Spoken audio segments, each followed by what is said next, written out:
Class 6 पूर्णांक। देखो बच्चों, हमने अपनी प्रीवियस क्लास में हमने नॉर्मल नंबर पढ़े, ठीक है, संख्याएं साधारण गिनती 1 2 3 4 काउंटिंग। हमें जब तक पता नहीं था 5th क्लास तक कि ये संख्याओं के भी प्रकार होते हैं। फिर हम 6th क्लास में आए तो हमने पहला चैप्टर पढ़ा प्राकृतिक संख्या। जब हमें पता लगा कि जो 1 से शुरू होती हैं वही संख्याएं प्राकृतिक संख्याएं कहलाती हैं, और सबसे छोटी प्राकृतिक संख्या कौन सी होती है? 1। और सबसे बड़ी?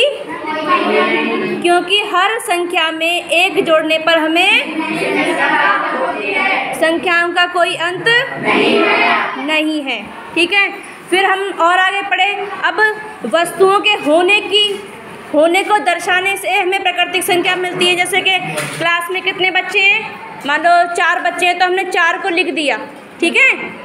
अब हम बोले क्लास में कोई भी बच्चा नहीं है, तो किसी वस्तु के ना होने की आवश्यकता हमें कैसे दर्शाएं? शून्य से। तब हमें मिला 0। आर्यभट्ट ने शून्य की खोज करी थी, ठीक है।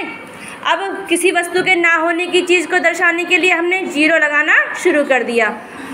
फिर हमें और आगे हमें पता लगा, जैसे हम बड़ी संख्याओं में से छोटी संख्या हमेशा घटाते आए, लेकिन हमें आगे चला दैनिक जीवन में घटने बढ़ने, कम ज़्यादा, हानि लाभ, तब हमें पता लगा कि छोटी संख्या में से बड़ी संख्या घटाने की हमें वहाँ पर ज़रूरत महसूस हुई, ठीक है।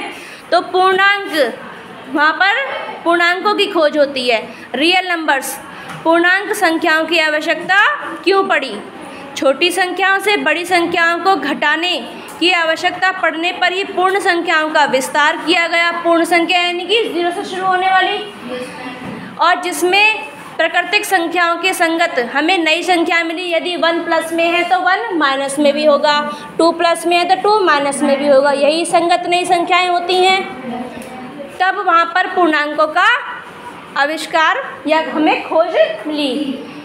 अब नेक्स्ट क्वेश्चन है हमारा, how many types of real numbers?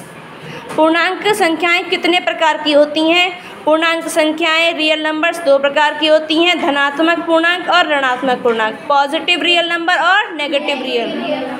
कुल मिलाकर हम ये कहें कि दैनिक जीवन में हमें पूर्णांकों की आवश्यकता कहाँ कहाँ होती है। देखो, हम व्यापार करते हैं, बिजनेस करते हैं, कोई दुकानदार है, किसी से उधार लिया, किसी के पास पैसे नहीं है, सामान लेने चले गए तो उसने लिख लिया उधार कि तुम्हारे पास इतने पैसे माइनस में है, तो वो माइनस प्लस ही क्या है? पूर्णांक। माइनस प्लस में जो संख्याएं होती हैं पूर्णांक होती हैं। पेट्रोल के दाम आपने सुना होगा, घट गए बढ़ गए, तो ये घटना बढ़ना ही क्या है? पूर्णांक संख्या है, ठीक है। और टेम्परेचर क्या होता है? कभी बढ़ता है कभी घटता है, तो ये घटना बढ़ना ही क्या है? पूर्णांक। घटने बढ़ने वाली संख्या ही पूर्णांक है। अब जो हमारे मैथ्स के जो ऑपरेशन है वो कौन कौन से होते हैं? जोड़, बोलो जोर से, जोड़ घटा गुणा भाग। यही ऑपरेशन हमने सभी संख्याओं पर करे, अब यही ऑपरेशन हम पूर्णांकों पे भी करते हैं, ठीक है। संख्या रेखा पर पूर्णांक संख्याओं का दर्शाना, देखिए इस तरह से हम दर्शाएंगे। जो ऊपर वाले यहाँ पर संख्या रेखा पर पूर्णांकों को दर्शाया गया है, देखिए जो 0 है ये दाईं तरफ और ये बाईं तरफ। जो दाईं तरफ वाले होते हैं वो धनात्मक पूर्णांक, और जो बाईं तरफ वो ऋणात्मक। जो ऊपर वाले वो धनात्मक, जो नीचे वाले वो ऋणात्मक। धनात्मक और ऋणात्मक। और 0 भी एक पूर्णांक। तो 0 भी एक पूर्णांक होता है क्योंकि इसके संगत -0 ऋणात्मक 0 भी होता है। नेक्स्ट क्लास में हम पूर्णांकों की तुलना और उसका निरपेक्ष मान ये सब पढ़ेंगे।